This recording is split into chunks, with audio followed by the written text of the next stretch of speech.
मैं स्वाति। मेरा घर एक छोटे से गांव में है, जहां सुबह की हवा में धान की वो आदत भरी खुशबू रहती है और शाम को खेतों से लौटते हुए बच्चों की हंसी सुनाई देती है।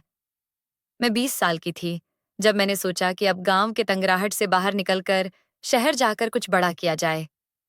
माँ बाप की आंखों में वो आराम ला दूं जिससे उनकी झुर्रियां कम हो। मेरे पास पढ़ाई का मौका कम था, पर हौसला ज्यादा था। मैंने अपनी छोटी बांधी, माँ के हाथों का बना पराठा थैले में रखा और शहादत सी मुस्कान के साथ शहर के लिए निकल पड़ी। शहर में पहली शाम अलग ही थी, बड़ा, तेज, चमकदार। मेरी नौकरी एक छोटी सी कंपनी में लगी, जहां काम कठिन था, पर ईमानदारी से करने पर संभलने की जगह थी। शुरुआत उत्साह से हुई, पायल की खनक जैसे मेरी हर नई सीख में थी। पर धीरे धीरे वही शहर मुझे अलग तरह से आजमाने लगा। उसका नाम मैंने बाद में ही जाना, बॉस।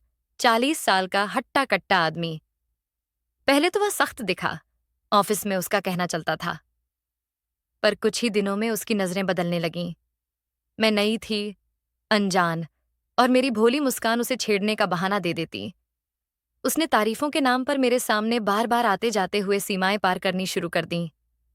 एक बार उसने मेरी कुर्सी के पास आकर कहा, तुम्हारी हंसी में कुछ अलग है स्वाति। क्या तुम मेरे साथ कभी बाहर चलोगी? मुझे लड़खड़ा सा गया। मैं जवाब नहीं दे पाई। पर मेरे अंदर की आवाज ने मना किया। मैंने हर बार विनम्रता से दूरी बनाने की कोशिश की, पर वह बार बार लौटता। एक शाम ऑफिस में सब लोग जा चुके थे। बाहर बारिश हो रही थी। खिड़की से आती ठंडी हवा में पर्दे हिल रहे थे। मैं रिपोर्ट पूरी कर रही थी कि अचानक दरवाजा खुला। वो अंदर आया। बॉस। उसकी आवाज इस बार पहले जैसी सख्त नहीं थी, कुछ मुलायम थी। स्वाति, तुम बहुत मेहनत करती हो। किसी ने कहा नहीं होगा, पर मैं नोटिस करता हूं। उसने मुस्कुराते हुए कहा। मैं चुप रही, बस हल्का सा सिर झुका लिया। कमरे में सिर्फ बारिश की आवाज थी और वो धीमी रोशनी जो कंप्यूटर स्क्रीन से आ रही थी। उसने धीरे धीरे मेरी डेस्क के पास आकर फाइल उठाई, पर उसकी नजर मुझ पर थी। तुम जानती हो, इस शहर में आगे बढ़ने के लिए सिर्फ काम ही काफी नहीं होता, उसने कहा। उसकी आवाज फुसफुसाहट में बदल गई। मैंने महसूस किया कि वो धीरे धीरे और पास झुक रहा है। मैंने अपनी चुनरी को ठीक किया। उसका परफ्यूम हवा में घुला हुआ था, वही खुशबू जो हर सुबह मीटिंग रूम में महसूस होती थी। उसने कहा, तुम चाहो तो मैं तुम्हें प्रमोशन दिला सकता हूं, बस थोड़ी समझदारी दिखानी होगी। उसकी उंगलियां मेज पर रखे मेरे हाथ के करीब आ गईं। उस पल मेरे अंदर कई भाव एक साथ टकरा रहे थे, डर, गुस्सा और कहीं ना कहीं वो अजीब सी घुटन, जब कोई तुम्हारी हिम्मत को आजमाने लगता है। मैंने उसकी आंखों में देखा, वो आत्मविश्वास नहीं, शिकारीपन था। सर, अगर मेहनत का मतलब समझदारी है तो मैं सबसे ज्यादा समझदार बनना नहीं चाहती, मैंने धीमी पर मजबूत आवाज में कहा। वो कुछ पल के लिए ठिठक गया। हवा जैसे रुक गई थी। मैंने कुर्सी से उठकर फाइल उसके हाथ से ली और दरवाजे की तरफ बढ़ी। मुझे देर हो रही है, बस इतना कहा। वो पीछे से बोला, सोच लो, जिंदगी में ऐसे मौके बार बार नहीं आते। मैं मुड़ी और मुस्कुराई। इज्जत भी बार बार नहीं मिलती सर। और फिर वो दरवाजा मैंने बंद कर दिया। बाहर बारिश और ज्यादा तेज हो चुकी थी, लेकिन अंदर कहीं मेरे दिल में हल्कापन था। मैंने उस दिन फैसला किया, मुझे लड़ना है, पर अपने तरीके से। मैं हर छोटी बात नोट करने लगी, तारीखें, बातें और उसका हर व्यवहार। मेरे पास कुछ भी ठोस नहीं था, पर सच्चाई के बीज मैंने बो दिए थे। फिर एक मोड़ आया। ऑफिस में नई इंटर्न आई, पूजा। वह लगभग मेरी उम्र की ही थी, पर तेज तर्रार और आंखों में सच की चमक थी। मैंने उससे सहयोग मांगा। धीरे धीरे उसने मेरे दर्द को समझा। उसने कहा, स्वाति, मैं तुम्हारे साथ हूं, अकेले नहीं झेलना चाहिए। हम दोनों ने मिलकर सबूत इकट्ठे करने शुरू किए। एक दो बार बॉस की हदें और भी पार हुईं। उसने एक रात काम का बहाना बनाकर मुझसे मिलने की कोशिश की। मैं सख्ती से मना करके आई और फोन में रिकॉर्डिंग भी कर ली। क्या पता था कि वही रिकॉर्डिंग मेरे लिए कल की राहत बन जाएगी।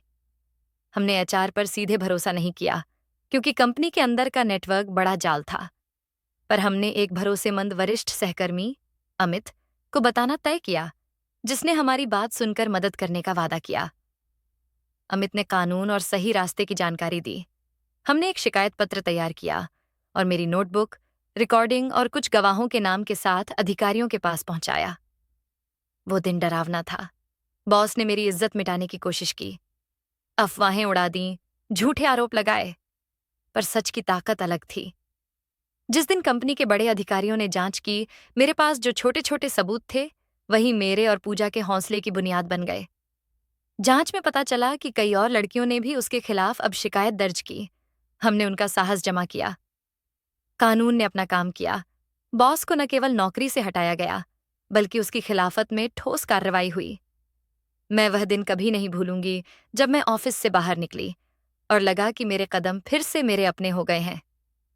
इंसाफ के साथ एक और बदलाव आया। मेरी आवाज को सुनने वालों की कमी नहीं थी। गांव से माँ पिता को सब बताना आसान नहीं था, तो मैंने फोन पर धीरे धीरे सारी बात बताई। माँ ने रोते हुए कहा, बहुत समय हो गया बेटा, पर तूने सही किया। उनका आशीर्वाद वही था जिसकी मुझे जरूरत थी। गांव की वो लाज शर्म की परतें पिघलने लगीं। लोगों ने मेरा सहारा बनने का प्रस्ताव दिया। मैंने सीखा कि सच बोलना ही सबसे बड़ा हथियार है, भले ही शुरुआत डर से हो।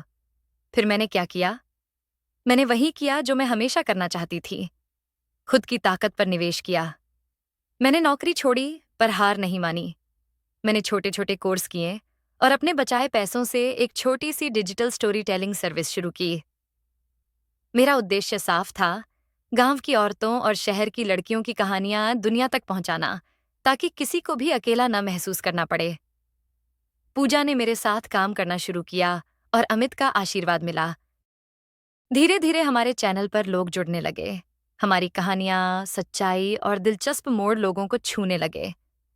कई लड़कियों के तो हमारे चैनल पर मैसेज भी आए कि उनके बॉस भी उनके साथ गलत कर रहे हैं। हमने उन लड़कियों से संपर्क साधा और उन्हें भी न्याय दिलवाया। और हाँ, जीवन में प्यार भी आया, पर उसकी शुरुआत नाजुक और सम्मान से हुई।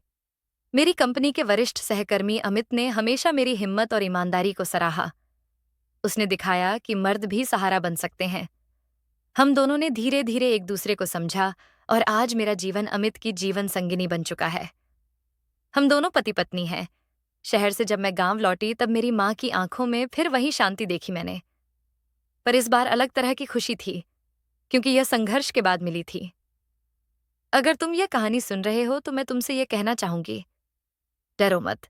चुप्पी को अपनाना जरूरी नहीं। अगर तुम्हें भी कभी कोई ऐसी स्थिति का सामना करना पड़े तो मदद मांगो, अपने आप पर भरोसा रखो और छोटी छोटी बातों को नोट करो।